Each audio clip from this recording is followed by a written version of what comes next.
Hit TV YouTube channels లో మీ వ్యాపార ప్రకటనలకు మరియు ప్రమోషనల్ ఇంటర్వ్యూస్ కోసం వెంటనే సంప్రదించండి. లో జిలానీ అనే వ్యక్తి తనకి రషీద్ అనే వ్యక్తికి ఉన్నటువంటి వ్యక్తిగత కక్షల వల్ల రషీద్ అనే వ్యక్తిని నరికి చంపడం జరిగింది. ఇటువంటి చర్యలు ఏమైనా కూడా ఎక్కడైనా ఏదైనా రిపీట్ అయితే చట్టపరంగా చాలా కఠినమైనటువంటి చర్యలు తీసుకోవడం జరుగుతుంది.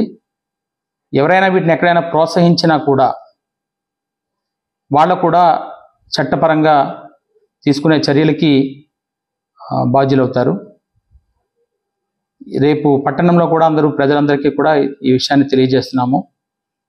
అందరూ సంయమనం పాటించాలి. ఎటువంటి నేర చరిత్ర ఇకపై కనబడినా కూడా అది ఉపేక్షించడం జరగదు. దీన్ని గమనించమని పోలీస్ నుంచి ఒక హెచ్చరిక అయితే ఖచ్చితంగా చేస్తున్నాము. దీన్ని ఖచ్చితంగా గమనించాల్సిన అవసరం కూడా అందరికీ ఉందని కూడా తెలియజేస్తున్నాం. 144 సెక్షన్ కూడా అది అమల్లోకి తీసుకుంటున్నాం. అక్కడ ఎవరు ఎటువంటి శాంతి భద్రతల విఘాతం కలిగించినా కూడా కఠినమైనటువంటి చర్యలు తీసుకుంటాం. హిట్ టీవీ యాప్ ని డౌన్లోడ్ చేసుకోండి. ఇందులో short news, live news, entertainment movies అన్ని అవైలబుల్ గా ఉన్నాయి. Please download hit TV app. Hit TV app. Hit TV app ని ఫ్రీగా డౌన్లోడ్ చేసుకోండి.